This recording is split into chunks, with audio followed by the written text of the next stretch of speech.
ரொம்ப நாள் கழிச்சு நண்பர்கள் அனைவருக்கும் வணக்கம். கொஞ்சம் டிஃப்ரெண்ட்டாக சைக்கிள் ஓட்டிக்கிட்டே பேசிகிட்டு இருக்கேன். இது என்ன சைக்கிள் வீடியோன்னு நினச்சி போயிடாதீங்க, கண்டிப்பாக சைக்கிள் வீடியோ கிடையாது. ஐயோ, தவறான பாதையில் வந்துட்டோமா, இல்லை கக்கா போகிற இடத்துக்கு வந்துட்டு மாட்டேங்க. நான் அந்த பக்கம் போய் கன்டினியூ பண்ணுறேன். புறப்படும் போது நல்ல சகனம். நான் பார்த்தீங்கன்னா லாஸ்ட்டு லக்னோலேருந்து ஃப்ளைட்டில் வந்துருப்போம். வண்டி அங்கே விட்டுட்டு வண்டி பார்த்தீங்கன்னா நான் வந்து அங்கே லக்னோவில் தான் சர்வீஸ் பண்ணேன். அதுக்கப்புறம் பார்த்தீங்கன்னா தயா தான் ஓட்டிகிட்டு வந்து அப்படி கிட்டத்தட்ட ஒரு 2000 கிலோமீட்டர். பாதை ரொம்ப மோசமாக இருக்குது, அதனால் இப்படி ஷேக் ஆகுது. இங்கே வந்து வண்டியை நான் வந்து தயாகிட்டேருந்து வாங்கினதுக்கப்புறம் பார்த்தீங்கன்னா எனக்கு வண்டி சுத்தமாக திருப்தியே இல்லை. ரொம்ப சலசலன்னு ஆயிடுச்சு. கிட்டத்தட்ட 2000 கிலோமீட்ரு செயின் லூப் பண்ணாமல் ஓட்டிகிட்டு வந்து அப்படி. அதை ஒன்று தான், வேறு ஒன்றும் இல்லை. எனக்கு தெரிஞ்சு லக்னோவில் வந்து சர்வீஸ் சரியில்லையே என்னமோங்கிற மாதிரி என்னால் பைக் ஓட்டவே முடியல. அதுக்கப்புறம் பார்த்தீங்கன்னா நான் இது வரைக்கும் ஷோரூமில் தான் சர்வீஸ் பண்ணிக்கிறேன். லக்னோவோட சேர்த்து 4 தடவை வந்து நம்ம பஜாஜோட ஷோரூம் சர்வீஸ் தான், வேறு எதுவுமே கிடையாது. அவங்க பார்த்தீங்கன்னா பஜாஜ் ஆயில் தான் ஊற்றுறாங்க. நான் வந்து கூட இங்கே கேட்டேன், நான் வந்து வெளியிலேருந்து ஆயில் வாங்கி தர்றேன், நீங்கள் அதை ஊற்றுவீங்களா அப்படின்னு. நோ அப்படின்ட்டாங்க. அடாடா என்னடா இது அப்படின்னு சொல்லிட்டு, சரி ஓகே வேறு ஆயில் ஊற்றுற மாதிரி இருந்தால் நம்ம வெளியில் தான் சர்வீஸ் கொடுக்கணும். ஆல்ரெடி வெளியில் வந்து எனக்கு கொஞ்சம் வெப்செட்டு R3 கொஞ்சம் மோசமான அனுபவங்கள் இருக்குது. அதனால் கொஞ்சம் யோசனையிலேயே இருந்தேன். எனக்கு தெரிஞ்ச ஒரு சிவானன்னு சொல்லிட்டு ஈரோட்டில் இருக்கிறார். பட் அவர் கொஞ்சம் பிஸியாக இருக்கார். ஒரு வாரம் கழிச்சு தான் தம்பி பண்ண முடியும் அப்படின்னாரு. நமக்கு பொறுமையே இல்லாத ஆள்.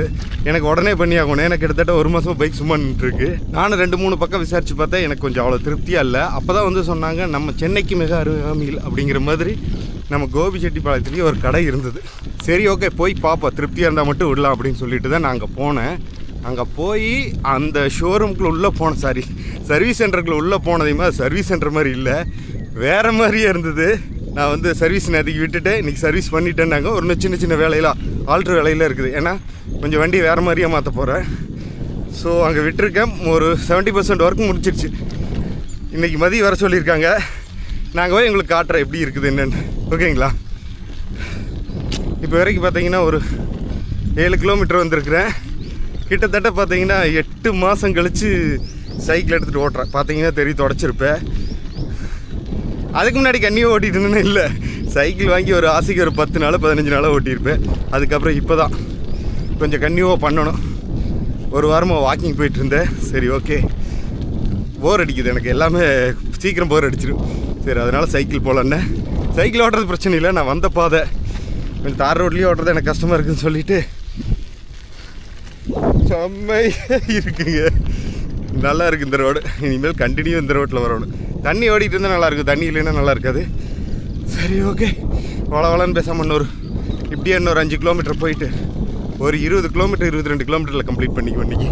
சரி நம்ம போயிடலாம், பைக் எடுக்கிறதுக்கு போயிடலாம். ஓகேங்களா? அந்த பாலத்துலேயே வந்துட்டு இருந்தேன். இந்த இடத்துல ஒரு சின்ன விஷயம் காட்டுறேன் பாருங்கள். மேலே வந்து பாலம் போகுதா, அதில் தான் தண்ணி போயிட்டுருக்குது. கீழே தான் வந்து ரோடு, அதுதான் ரோடு.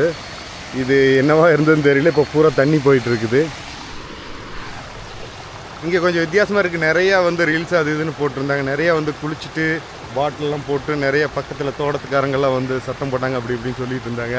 நான் ரீல்ஸ் பார்த்தேன். நான் முன்னாடியே வந்து என்னோடய ரொம்ப நாள் கழிச்சு அந்த பைக் வீடியோவில் சொல்லியிருப்பேன். ரேம்போ வந்து இங்கே கூட்டிகிட்டு வந்து நான் வீடியோ எடுக்கணுன்னு. பாருங்கள், இந்த இடத்துல கொஞ்சம் சேஃப்டியாக இருக்கும். அந்த மேலே ஓடுற தண்ணியில என்னால் பண்ண முடியாது. இந்த இடத்துல நான் கூட்டிகிட்டு வரலான்ட்டு இருக்கிறேன். போயிட்டு கூட்டிகிட்டு வர போகிறேன். இது இந்த வீடியோவா அடுத்த வீடியோன்னு தெரில. The next day. இது பார்த்தீங்கன்னா அந்த அன்னைக்கு இல்லை, இது அடுத்த நாள். செப்பலை போட்டுக்குவோம். பாருங்கள், இந்த ஷூ போட்டு எத்தனை நாள் ஆச்சு, இப்படியே இருக்குது. இதுவும் அந்த ஒரேச பூட் மாதிரி போயிருமே என்னமோன்னு பயமாக இருக்குது. நேற்றுக்கு பார்த்தீங்கன்னா நான் பைக் எடுக்கலான்ட்டு கிளம்புனேன். ஆனால் இங்கேருந்து அந்த கடைக்கு வந்து ஒரு 25 கிலோமீட்ரு. ஸோ பஸ்ஸில் தான் போகணும் அப்படின்னு சொல்லிட்டு நான் பஸ்ஸுக்கு போய் வெயிட் பண்ணிகிட்டு இருந்தேன். கிட்டத்தட்ட அரை மணி நேரம் பஸ்ஸே வரல. இந்த பஸ்ஸுக்காண்டி எல்லாம் சூனாப்பானா காத்திருக்க வேண்டியது ஆகி போச்சு. இருக்கட்டும், சிஎம்முக்கு ஒரு போனை போட்டு இந்த போக்குவரத்து அமைச்சரை பூரா ஒரு ஆடினா தான் இந்த சூனாப்பானா யாருன்னு நாட்டுக்கு தெரியும்டா. எந்த பயனும் இல்லை. சரி, இந்த பஸ்ஸுக்காண்டி எல்லாம் நம்ம வெயிட் பண்ணணுமா அப்படின்னு சொல்லிட்டு வந்துட்டேன். ஏன்னா 6 மணிக்கு மேலே ஆயிடுச்சு, ரொம்ப லைட்டிங் கம்மியாயிடுச்சு. அங்கே சில விஷயங்களை உங்களுக்கு நான் காட்டணும், அதுக்காக நான் திரும்பி வந்துட்டேன். இப்போ எப்படி போக போகிறோன்னு பார்த்தீங்கன்னா, நம்ம மொட்டை தான் என்னை ட்ராப் பண்ண போகிறாங்க. ஓலா வண்டி பார்த்தீங்கன்னா சார்ஜ் ஏறிக்கிட்டு இருக்குது. நம்மளை ட்ராப் பண்ண போகிறது மொட்டை. ஒரு ஹாய் சொல்லிடுங்க. சரி, கிட்டத்தட்ட மொட்டைன்னு தானே சொல்லணும், பின்னன்னு சொல்லணும். ஓகே, இப்போ எவ்வளோ நாள் ஆச்சு கரெக்டாக மொட்டை அடிச்சு? 12 நாள் ஆச்சு. 12 நாள் ஆச்சு. 12 நாளில் எவ்வளோ முடி வளர்ந்துருக்குது அப்படின்ட்டு உங்களுக்கு காட்ட போகிறேன். எவ்வளோ வந்திருக்கு, ஒன்றுமே வரல. இந்த போட்டுக்கோ. இதை போட்டேன்னா ஹெல்மெட் போட வேண்டியதில்லை, அப்படியே போய்க்கலாம். ஓகேவா? போட வேண்டியதில்லை. கவர்மெண்ட் ஒரு ரூல்ஸ் கொண்டு வந்திருக்கு. இதுக்குத்தான் நம்ம மாதிரி ஆளினால் அழகுராஜா வேணுங்கிறதால இது இதெல்லாம் வச்சுக்கிட்டேன்னா என்ன சொல்கிறேன், ஒரே கொண்டா. இப்போ சாத்து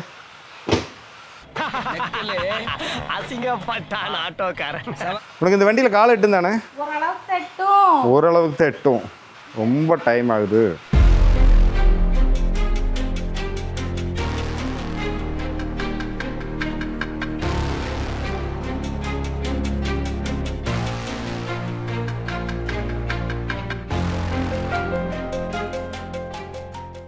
ஒரு வழியாக பார்த்தீங்கன்னா நம்ம கோபி வந்தாச்சு. நாம் கோபி வந்திருக்கிற ரெட் லைன் ஷிஃப்டர் அப்படிங்கிறது, இதை வந்து நான் ஒர்க் ஷாப்புன்னு சொல்கிறதா சர்வீஸ் சென்டர்னு சொல்கிறதா என்ன சொல்கிறதுன்னு எனக்கு தெரியல. இங்கே சில விஷயங்கள்லாம் இருக்குது, அதை ஒரு சினிமாட்டிக் ஷாட்டாக காட்டுறேன். அதை பார்த்துட்டு நாம் அப்புறம் வீடியோக்குள்ளே போயிடுவோம்.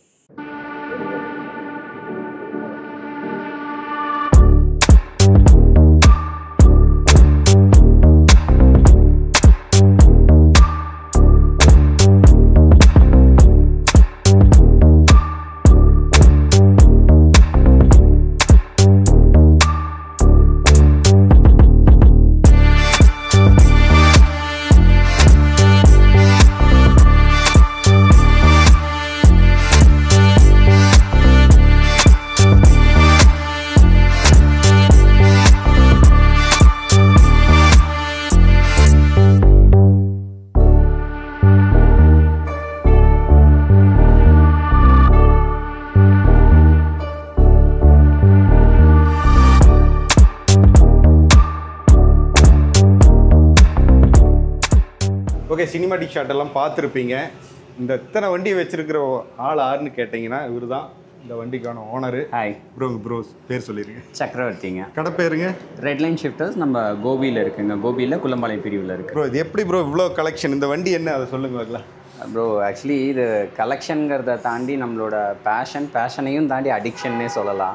ஏன்னா எனக்கு வந்து பைக்ஸ் வந்து சின்ன வயசுலேருந்தே ரொம்ப பிடிக்கும். ஸோ பைக்ஸ்னாவே பிடிக்கும். அது பெரிய வண்டின்னு இல்லை, இப்போ எந்த வண்டியாக இருந்தாலும் பைக்ஸ்னாவே ரொம்ப பிடிக்கும். ஸோ அதனால் சரி ஓகே, எல்லாத்துலேயுமே ஒவ்வொரு செக்மெண்ட்லேயுமே ஒரு வண்டி இருக்கணும் அப்படிங்கிறதுக்காக வாங்கி வச்சுருக்கோம். ஃபஸ்ட்டு வாங்கின பைக் என்ன? ஏன்னா இந்த பைக் வந்திருக்கீங்க, அதுக்காக கேட்குறேன். சிபி ஹோண்டாவில் சிபி 150 எம் குமரனில் வர மாதிரி டபுள் டூம் ஹெட்லைட் போட்டு எல்லாம் போட்டு நம்ம அதை மாடிஃபை பண்ணி வச்சுருந்தோம். அதுதான் என்னோட ஃபஸ்ட்டு பைக்கு. ஸோ அதுலேருந்து இது வரைக்கும் ஒரு 135 பைக்ஸ் மாற்றிருக்கேன். இல்லை ஆக்சுவலாக இப்போ வந்து எல்லாமே ஸ்டாப் பண்ணிட்டேன். இப்போ இந்த ப்ரொஃபஷனுக்கு வந்ததுக்கப்புறம் பார்த்தீங்கன்னா கொஞ்சம் ஸ்டெபிளைஸ் ஆகிட்டேன். ஓகே, இதுக்கு மேலே நம்ம எதுவும் அடிக்கடி சேஞ்ச் பண்ணிகிட்டே இருக்கக்கூடாது. ஸோ பெரிய வண்டி எடுத்தோன்னா ஒரு வண்டியை வச்சுக்கணும், மாற்றக்கூடாது அப்படிங்கன்னா நிறைய நம்ம இதில் லாஸ் பண்ணியிருக்கோம். ஸோ ஃபைனலி இந்த பெரிய வண்டியெல்லாம் ஒரு கலெக்ஷன் வந்ததுக்கப்புறம் அந்த தாகம் கொஞ்சம் குறைஞ்சிருக்குன்னு வச்சுக்கோங்களேன். கல்யாணம் ஆயிடுச்சு? ஆயிடுச்சு. அதான் கேட்டேன். இதுக்கு மேலேயும் கிட்டத்தட்ட நான் இது வரைக்கும் நான் லாஸ் பண்ண அமௌண்ட் எல்லாம் more than a crore இருக்கும். more than a crore. ஒரு கோடி. இது வந்து 2013 மாடல் நான் ஏபிஎஸ்ங்க. நிறைய பேத்துக்கு இது வந்து ஒரு ட்ரீம் பைக். நம்ம 90s கிட்ஸ் எல்லாம் பார்த்தீங்கன்னா வந்து இது ஒரு பெரிய ட்ரீம் பைக். பூசானாவே ஒரு ரோட் ப்ரெசன்ஸ் இருக்கும். ஸோ இது வந்து நம்ம கலர் சேஞ்ச் பண்ணது, லிமிடெட் எடிஷன் கலரில் வந்து நம்ம கலர் மாற்றிருக்கோம். ஓகே. எக்ஸாஸ்ட் வந்து ப்ராக்ஸ் எக்ஸாஸ்ட் சிஸ்டம் போட்டிருக்கோம். ஃபுல் எக்ஸாஸ்ட் தான். பவரை ஃபீல் பண்ணி ஓட்டணும். எனக்கு வந்து எலக்ட்ரானிக்ஸ் வந்து என்னை வந்து நடுவில் எதையும் ரெஸ்ட்ரிக்ட் பண்ணக்கூடாது. அன்ரெஸ்ட்ரிக்டட் வெர்ஷன் வச்சுக்கோங்களேன். அதோட ஒரு ஸ்டெபிலிட்டி, ரோட் ப்ரெசன்ஸ் இன்ன வரைக்குமே அந்த ஒரே வார்த்தையில் சொல்லி ஃபுல் ட்ராப் பவர்னா டாப் பவர் அவ்வளோதான். ஸோ ஜென் 2க்கு இன்ன வரைக்கும் ஒரு தனி ஃபேன் பேஸ் இருக்காங்க. இதில் வீலி பண்ணியிருக்கீங்களா? நமக்கு அந்த இதெல்லாம் ஆகாது. நான் யாரையும் குறிப்பிட்டு சொல்லப்பா. இல்லை சொன்னேன். ஆக்சுவலி என்னன்னா எனக்கு இந்த வண்டி வந்து ஓட்டுவோம், பெர்ஃபார்மன்ஸ் வைஸ் அதை கொண்டு எடுப்போம், அதில் இது இல்லை. ஆனால் அந்த வீலி பண்ணுறது, ஏன்னா வீலி பண்ணால் என்னென்னலாம் ஆகும், நம்ம இந்த ஃபீல்டில் இருக்கனால ஒரு வீலி பண்ணும்போது எது கிளச் பர்ன் ஆகும், நெக்ஸ்ட் வந்து கோன் கிட்ட போகும், ஃபோர்க் ஆயில் சீல் போகும், இந்த மாதிரி விஷயங்கள்லாம் நமக்கு தெரிஞ்சனால நம்ம அதை பண்ணுறது கிடையாது. இன்னொன்று என்ன அப்படிங்கிறது, இது மெஷினை தாண்டி இது எனக்கு ஒரு எமோஷன் மாதிரி. என் பைக்ஸ் என்ன தவிர யாரும் தொடவே மாட்டாங்க. ஈவன் பசங்களே வந்து தொட மாட்டாங்க. தொடக்கிறதே நான் தான் தொடப்பேன். பசங்க ஃபோட்டோ மட்டும் எடுத்துக்கிறேன். அதெல்லாம் பிரச்சனை இல்லை சார், எடுத்துக்கங்க, அதெல்லாம் ஒன்று. ஓகே, நெக்ஸ்ட் இது வந்து ஹார்லி டேவிட்சனில் 48ங்க. இது யூஸ்வலாக 48க்கு சின்ன டேங்க் வரும். 7 லிட்டர்ஸ் டேங்க்கு பீனட் டேங்க்னு சொல்லுவாங்க. அந்த டேங்க் தான் வரும் இதில். பட் நம்ம வந்து இதில் 12.5 லிட்டர்ஸ் டேங்க் வந்து அப்கிரேட் பண்ணியிருக்கோம். இது ஆமாம் டேங்க் கஸ்டமைஸ்டு. அண்ட் தென் ஹேர்லி 48ல இன்னொரு பெரிய மைனஸ் பார்த்தீங்கன்னா கிரவுண்ட் கிளியரன்ஸ் ரொம்ப கம்மியாக இருக்கும், இருக்கிறதுலே ரொம்ப கம்மியாக இருக்கும். ஆனால் இதை வந்து நான் ஹைட் பண்ணியிருக்கேன். 3 இன்ச் வந்து ஃபோர்க்கு ரைசர் நம்மளே செஞ்சு போட்டிருக்கோம், ஃபோர்க்கை வந்து ரைஸ் பண்ணியிருக்கோம், பின்னாடி சஸ்பென்ஷனையும் ரைஸ் பண்ணியிருக்கோம். இங்கே சூப்பர் பைக்கும் சர்வீஸ் பண்ணுறீங்க? ஆமாம், எல்லா பெரிய வண்டியும் சர்வீஸ் பண்ணுறாங்க. உங்கள் வண்டி நீங்கள் தான் பண்ணியிருக்கீங்க. ஆமாம். அண்ட் தென் பார்த்தீங்கன்னா ஃபோர்க் ரைஸ் பண்ணியிருக்கோம். ஆஃப்டர் தட் இதில் அலாய் வீல்ஸ் வந்து கஸ்டம் அலாய் வீல்ஸ். இதோட வரது பார்த்தீங்கன்னா ஸ்போக் வீல்ஸ் தான் வரும். நம்ம அலாய் வீல்ஸ் போட்டுருவோம். அலாய் வீல்ஸே காஸ்ட் அரௌண்ட் ஒரு 2.5 lakh வருங்க, அலாய் வீல் மட்டும் அலோன். அதுக்கப்புறம் வந்து பர்ஃபார்மன்ஸ் அப்கிரேட்னா ஸ்க்ரீமிங் ஈகில் இது போட்டிருக்கோம், வேன்சன் ஹைன்ஸ் எக்ஸாஸ்ட் போட்டிருக்கோம், அண்ட் தென் ஷிஷே பாரு. இது வந்து கிட்டத்தட்ட 3வது தடவை திரும்பவும் மாடிஃபை பண்ணியிருக்கேன்னு வச்சுங்களேன். ஃபஸ்ட்டு இருந்தது வேறு மாதிரி இருந்தது, நடுவில் எகெயின் இன்னொன்று பண்ணேன், ஃபைனலாக பிடிக்காமல் இது திரும்பவும் எகெயின் ஒரு சாப்பர் மாடலில் பண்ணணும்னு சொல்லி. ஆக்சுவலி 48 வந்து பாபர் லுக்கில் இருக்கும், நம்ம ஒரு சாப்பர் மாடலில் கொண்டு வரணும் அப்படிங்கிறதுக்காக ஹேண்ட் பாரெல்லாம் ரைஸ் பண்ணி பின்னாடி ஷிஷே பார்லாம் போட்டிருக்கோம். ஸோ ஃபைனலி இதுதான் லுக்குங்க. Okay, super super. இதுங்க அண்ட் தென் இது பார்த்தீங்கன்னா பெனலி 899. எனக்கு கொஞ்சம் இந்த ரேர் கலெக்ஷன்ஸ்னால் பிடிக்கும்னு வச்சுக்கோங்களேன். எனக்கு வந்து யூனிக்காக இருக்கணும், யார்ட்டும் இல்லாத கொஞ்சம் நம்மக்கிட்ட இருந்தால் நல்லாயிருக்கும் அப்படிங்கிற மாதிரி ஒரு தாட் எனக்கு எப்போவுமே உண்டு. ஸோ அதனால் இது வந்து பெனலி 899 2017 மாடலு. இது வந்து தமிழ்நாட்டுக்குள்ளே ரொம்ப லிமிட்டட், ரொம்பவே லிமிட்டட். எனக்கு தெரிஞ்சு 2 to 3 வண்டி தான் வந்து டிஎன் ரெஜிஸ்டர்டு இருக்குது. ஓகே, எனக்கு தெரிஞ்சு 3 வண்டிக்கு மேலே இருந்த மாதிரி எனக்கு தெரியல. ஸோ அதனால் இது கொஞ்சம் எனக்கு ஸ்பெஷல்னு வச்சுக்கோங்களேன். இது வந்து இன்லைன் 3 சிலிண்டர், அப்படியே அந்த ஒரு யூரோப்பியன் ஸ்பெக்கில் இருக்கும். வண்டி வந்து டோட்டலாக எகெயின் ரா பவர், வெயிட்லெஸ் வந்து ரொம்ப வெயிட்லெஸ்ஸுங்க. ஒரு அதிகபட்சம் எனக்கு தெரிஞ்சு ஒரு 185 to 190 kg தான் இருக்கும். நிமித்தி பார்த்தீங்கன்னாவே தெரியும், வெயிட்டே இருக்காது. ஆமாம், பொசுக்குன்னு ஒரு சூப்பர் பைக்கோட ஃபீலே இருக்காது உங்களுக்கு. ஸோ நான் நல்லாவே உங்களுக்கு வந்து எப்படி சொல்கிறது, ஈஸியாக இருக்கும் ஹேண்ட்லிங்கு, நல்லா இருக்கு. அப்படியே நம்ம போகிறப்போ ரோடோட ரொம்ப கனெக்ட் ஆகி போகிற மாதிரி தான் இருக்கும். அந்த ஹைட் ரொம்ப கம்மியாக இருக்கனால உங்களுக்கு எந்த அளவுக்கு வண்டியோட ஹைட் கம்மியாகிட்டே வருதோ அந்த அளவுக்கு உங்களுக்கு ஒரு ஸ்டெபிலிட்டி ஃபீல் ஆகும். அடுத்தது ஏதோ ஜெகஜாண்டிக்கு ஒரு ஆள் நிற்கிறாரு. இவர் வந்து இன்னும் நமக்கு வந்து ஒரு ஸ்பெஷலான ஆளுங்க. இவர் வந்து 1200 ட்ரைம்பில் டைகரு. இது வந்து பார்த்தீங்கன்னா ஷாஃப்ட் ட்ரைவ். நான் ஃபஸ்ட்டே உங்ககிட்ட சொன்னேன் இல்லையா, ஒவ்வொரு கேட்டகிரிலையும் ஒவ்வொரு வெஹிக்கிள்னு. ஸோ அது வந்து chain drive, and then after that இது பெல்ட் டிரைவு, இது வந்து ஷாஃப்ட் டிரைவுங்க. இதில் வந்து செயினோ இல்லை வந்து பெல்ட்டோ வராது, டோட்டலி GS 1250 மாதிரி ஷாஃப்ட் டிரைவு. நம்ம ஏன் இதை ப்ரிஃபர் பண்ணோம், நிறைய பேர் வந்து GS 1250 ப்ரிஃபர் பண்ணுவாங்க இந்த செக்மெண்ட்டில். எனக்கு ஏன் இது பிடிக்கும் அப்படின்னா இன்லைன் 3 இதோட சவுண்ட் வந்து எனக்கு அந்த ரேசிங் சவுண்ட் வந்து ரொம்ப பிடிக்கும். ஸோ அது வந்து அந்த நம்ம GS 1250ல் ஃபீல் பண்ணோம். அது வந்து பாக்ஸர் இன்ஜினு. ஸோ அதோட சவுண்ட் வந்து பார்த்திங்கன்னா இந்த அளவுக்கு இருக்காது. இது நல்லா அந்த இன்லைன் 4ஓட சவுண்ட் அளவுக்கு ஈக்குவலாக இருக்கும், ரொம்ப நல்லாயிருக்கும். ஸோ அதனால் வந்து இது நமக்கு ஸ்பெஷல்னு வச்சுக்கோங்களேன். இன்னொன்று என்னென்னா அது வந்து இன்லைன் 4 சிலிண்டரு, இது V-twin என்ஜின், ஹார்லி டேவிட்சன் வந்து V-twin என்ஜினு. ஓகே, இது இன்லைன் 3. அண்ட் தென் அது வந்து பார்த்திங்கன்னா டுக்காட்டி வந்து L-twin. ஸோ எல்லா என்ஜின் மெக்கானிசம்லேயும் நமக்கு ஒரு வெஹிக்கிள் வேணும். டுக்காட்டி டயாவலுங்களா? ஆமாங்க, டுக்காட்டி டயாவல். இதுலேயும் நம்ம எக்ஸாஸ்ட் பண்ணியிருக்கோம். இது வந்து கஸ்டமைஸ் நம்ம பண்ண எக்ஸாஸ்ட்டுங்க, வேறு எதுவும் கம்பெனிலேருந்து வாங்கி போடல, நம்மளே எக்ஸாஸ்ட் செஞ்சு போட்டிருக்கோம். So super. அது கொஞ்சம் நமக்கு எதுவுமே அந்த சவுண்ட் கம்ப்ரெஷன் லெவல் வந்து வெளியிருந்து வாங்கி போகிறதுல எனக்கு செட் ஆகலை. ஸோ அதனால் அது நம்ம செஞ்சு போட்டது கொஞ்சம் நல்லா இருந்ததுங்க. எகைன் ஃபைனலி பார்த்தீங்கன்னா டுக்காட்டி டியாவல். இது வந்து 2017 மாடலு. இது வந்து நம்ம கலர் வந்து நம்ம கஸ்டமைஸ் பண்ண கலருங்க. இது வந்து நார்மலாக பிளாக்ல வந்தது. எனக்கு வந்து இந்த கலரில் வேணும்னு சொல்லிட்டு இது நம்மளாம் வந்து பெயிண்ட் கோடெல்லாம் எடுத்து ட்ரை பண்ணி கொஞ்சம் இந்த கலரில் கொண்டு வந்திருப்போம். நார்மலாக மெட்டாலிக் வந்து பார்த்திங்கன்னா லைட்டாக தான் கிளிட்டர் ஆகும், இது வந்து நல்லாவே கிளிட்டர் ஆகும். ஸோ இது வந்து பெயிண்ட் வந்து அதுவாகவே கடையில் இல்லை, நம்ம வந்து ஆக்சுவலி இது பெயிண்ட்டை மிக்ஸ் பண்ணி இந்த டோனுக்கு கொண்டு வந்திருக்கோம். அப்பாச்சி 160யோட ஃபுல் ரீஸ்டோரேஷனுங்க. ஓகே, இது வந்து பார்த்திங்கன்னா லைக் இது வந்து இன்ட்ரடியூஸ் பண்ணும்போது 2011லாம் இதை இன்ட்ரடியூஸ் பண்ணும்போது வந்து சாத்தான்ஸ் நேக்கட்னு வந்து இதை இன்ட்ரடியூஸ் பண்ணாங்க. அந்த அளவுக்கு அதோட டார்க்கு பயங்கரமாக இருக்கும். என்கிட்ட இருக்கிறதுலே பயங்கரமான டார்க்குன்னு பார்த்தீங்கன்னா இதுதான். ஒரு டார்க் என்ஜாய் பண்ணால் இதை தான் எடுப்பாங்க. பயங்கரமான டார்க் இருக்கும். எப்படி கோபி செட்டிப்பாளையத்துலேருந்து இந்த வண்டியெல்லாம் ஹாய் சே ஹாய். ஓகே, இவர் குட்டி பையனாட்டு இருக்காரு, அவர் பொண்ணு தான் அது. அவ்வளோதான். மொத்தம் வந்து 5 சூப்பர் பைக் இருக்குது. 5ஐயும் நான் காட்டிட்டேன். நான் வேணால் அவரோட நம்பர் வந்து டிஸ்கிரிப்ஷனில் கொடுத்துட்றேன். உங்களுக்கு ஏதாவது உங்கள் பைக்கு அதை பற்றின சில விஷயங்கள் தெரியணும், ஏதாவது சர்வீஸ் பண்ணுறதுல டவுட் இருக்குது, பண்ணணும் அப்படின்னா நீங்கள் தாராளமாக கான்டாக்ட் பண்ணிக்கலாம். யார் எடுப்பாங்கன்னு எனக்கு தெரியாது. ஜஸ்ட்டு வந்து இந்த பைக்கெல்லாம் பார்க்குறப்ப எனக்கு ஒரு இன்ட்ரெஸ்ட்டாக இருந்தது. ஸோ அதையும் உங்கள்கிட்ட ஷேர் பண்ணிக்கிறேன். இதுக்கப்புறம் பார்த்தீங்கன்னா நம்ம பைக்கை என்ன பண்ணி வச்சுருக்காங்க அப்படிங்கிறத பார்க்க போகிறோம். ஓகேங்களா, பார்த்துருவோம். ஓகே, பார்த்தீங்கன்னா நம்ம வண்டி ரெடி ஆயிடுச்சு. இதுக்கு தனியெல்லாம் சினிமாட்டிக் ஷாட்டெல்லாம் நான் காட்ட மாட்டேன், ஏன்னா முன்னாடியே எல்லாம் பார்த்தது தான். இதில் வந்து நான் என்ன சொல்ல போகிறேன்னா, என்னென்ன வேலை செஞ்சுருக்கான்னு அவரை கேட்டு தெரிஞ்சுக்க போகிறோம். வண்டியில் வந்து ஃபுல்லி ஜென்ரல் சர்வீஸ் பண்ணியிருக்கோம். ஜென்ரல் சர்வீஸ் அப்படின்னா உங்களுக்கு நம்மள என்னென்ன கவர் ஆகும் அப்படின்னா, என்ஜின் ஆயில் ஃபில்டரு, அதுக்கப்புறம் air filter, spark plug, and then வந்து கேலிப்பர் க்ளீனிங். கீழே இருக்க brake calipers, front and rear brake caliper வந்து கழட்டி பிரேக் பேட்ஸை வந்து க்ளீன் பண்ணி கேலிப்பரையும் க்ளீன் பண்ணி போடுவோம்.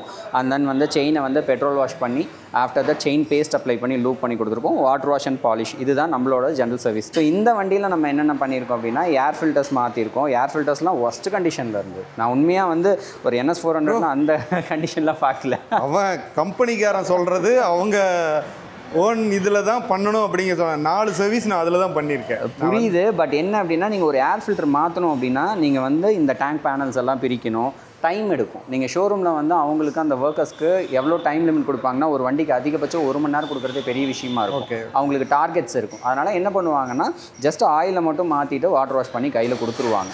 ஏர் ஃபில்டர்ஸு, ஸ்பார்க் ப்ளக்ஸும் மாற்றிருக்கோம் நம்ம. அண்ட் தென் வந்து கேலிப்பர்ஸ் எல்லாமே கழட்டி க்ளீன் பண்ணிட்டோம். ஃப்ரண்ட் அண்ட் ரியர் கேலிப்பர்ஸ் எல்லாமே கழட்டி க்ளீன் பண்ணிட்டோம். எக்ஸ்ட்ரா நம்ம இதில் ஒரு ஒர்க் பண்ணியிருக்கோம். நீங்கள் ரெக்வஸ்ட் பண்ணனால இதில் அந்த ஹேண்டில் பார் ரைசர் வந்து வேணும்னு சொல்லி கேட்டிருந்தீங்க, ரைடிங் கம்ஃபர்ட் இன்க்ரீஸ் பண்ணுறதுக்காக. ஸோ அதனால் நம்ம ஹேண்டில் பார் ரைசர் வந்து நம்மளாவே செஞ்சு போட்டிருக்கோம். லேத்தில் கொடுத்து இந்த டயாமீட்டருக்கு வந்து கடைஞ்சு அதுக்கப்புறம் ஹைட் வந்து 1.5 இன்ச் வந்து நம்ம ரைஸ் பண்ணியிருக்கோம். ஏன்னா அதிகமாக, ஆமாங்க, ரொம்ப அதிகமாகவும் பண்ணிங்க அப்படின்னா ஸ்டெபிலிட்டி கிடைக்காது. நம்மளோட ஷோல்டர் வெயிட் கொஞ்சமாவது ஹேண்டில் பாரில் இருக்கணும். அப்போ தான் கீழே அந்த வெயிட் வந்து கொஞ்சம் கிடைக்கும். கீழே ரோட்டோட டயர்ஸ் வந்து கொஞ்சம் ட்ராக்ஷனில் இருக்கும். அது போக வந்து பார்த்திங்கன்னா நம்ம டயர்ஸ் போட்டிருக்கோம். யூரோ கிரிப்பில் வந்து ப்ரோடார்க் எக்ஸ்ட்ரீம் வந்து டயர்ஸ் இன்ஸ்டால் பண்ணியிருக்கோம், ரெண்டுமே. ஓகே ஓகே, அவ்வளோதானே ப்ரோ? அவ்வளோதாங்க ப்ரோ. முக்கியமானது அந்த டயரு, அப்புறம் ஏர் ஃபில்ட்ரு அந்த மாற்றினதை ஃபோட்டோஸ் காமிச்சார். சரி, அதே அவரே சொல்லிட்டார், நான் எதுவும் சொல்கிறதுக்கு இல்லை. ஆல்மோஸ்ட் பார்த்தீங்கன்னா ஆக்சுவலி வந்து இதில் நம்ம வந்து அந்த ஏர் ஃபில்டர் வந்து எனக்கு தெரிஞ்சு ஒரு 15,000 கிலோமீட்டர்ஸ் மேலே தான் இருக்கும். அது வரைக்கும் மாற்றாம தான் இருந்திருக்கிறாங்க. இது வரைக்கும் மாற்றவே இல்லை, அதான் உண்மை. எனக்கு தெரிஞ்சு அப்படியே தான் இருக்கு. 19,000 ஓடியாச்சு, இது வரைக்கும் மாற்றவே இல்லை. டஸ்ட்டாக இருக்கிறத பார்த்துருக்குறோம். இது வந்து அட்டாட்டையாக கொட்டுது அப்படியே மண்ணு மாதிரி. இப்போ டயரை மாற்றியாச்சு. முன்னாடி நம்ம டயர் தான் பார்த்தீங்கன்னா அந்த நேபாள் வீடியோவில் அதை மட்டும்தான் புலம்பியிருப்போம். வெயிட் பண்ணுங்க, அந்த மாதிரி யூரோ அந்த டயர் மாற்றிருக்கோம். ரெண்டாவது அந்த கைவலி என்னால் தாங்கவே முடியல. இது வந்து செரி கொடுத்த ஐடியா, ரைசர் போடுங்க அப்படின்ட்டு. நான் நிறைய பக்கம் கேட்ட பக்கம் பார்த்தீங்கன்னா அந்த கன்வென்ஷனல் கிட்டா அது தெரில, அது மொத்தம் ஹேண்டில் பாரே மொத்தம் செட்டாக மாற்றோன்னு சொன்னாங்க. பட் இவர்கிட்ட சொன்னப்போ அதை நம்ம ரெடி பண்ணி போட்டலான்னு இருக்காரு. போட்டிருக்காரு, 1.5 இன்ச்சு ஏற்றிருக்காரு. நம்ம அடுத்தது ஓட்டி பார்த்துட்டு சொல்லலாம். இது கொஞ்சம் வீடியோ லென்த்தாக தான் போகணும், கொஞ்சம் அட்ஜஸ்ட் பண்ணிக்கோங்க. ஓகேங்களா, பாய்.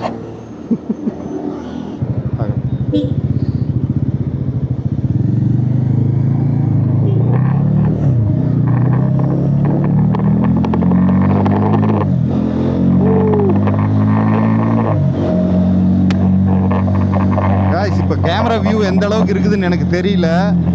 ஆனால் இந்த ஹேண்டில் பார் ரைசர் போட்டதுக்கப்புறம் எனக்கு வேறு மாதிரியே ஒரு ஃபீல் ஆகுது. மக்களே, வழக்கம் போல் ஒரு பிரச்சனை, ஆடியோ கேட்டிருப்பீங்க. நான் வந்து மைக்கெல்லாம் கரெக்டாக தான் ஃபிட் பண்ணியிருந்தேன். பட் என்னென்னு தெரியல, பயங்கரமான ஒரு நாய்ஸு. ஸோ இதுக்கு மேலே வர்ற வீடியோக்கள் என்னால் வந்து போஸ்ட் பண்ண முடியல. ஏன்னா அது ரொம்ப இரிட்டேட்டிங்காக இருக்குன்னு எனக்கு கண்டிப்பாக தெரியும். நாம் வந்து கிளியராக வந்து இன்னொரு வீடியோவில் எப்படி வந்திருக்குது அப்படிங்கிறத உங்களுக்கு தெளிவாக நான் சொல்லிடுறேன். அவர் என்னென்ன ஒர்க் பண்ணியிருக்காரு, அதனால் எப்படி ரிசல்ட் வந்திருக்குது அப்படிங்கிறத நான் உங்களுக்கு தெளிவாக சொல்லிடுறேன். எனக்கு வேறு மாதிரியே தெரியுது, வண்டியே வேறு மாதிரியே ஃபீல் ஆகுது. பட் இந்த கொஞ்சம் தூரத்தில் நாம் இதை ஒரு முடிவுக்கு வர முடியாது இல்லையா? ஓகே, கண்டிப்பாக நான் வீடியோ இதோட நான் என் பண்ணிக்கிறேன். மீண்டும் அடுத்த வீடியோவில் சந்திப்போம். ஜெய்ஹிந்த். நெல்லை கருப்பட்டி காப்பி ஒன்று போட்டு போயிடுவோமா? நல்லா இருக்க வண்டி.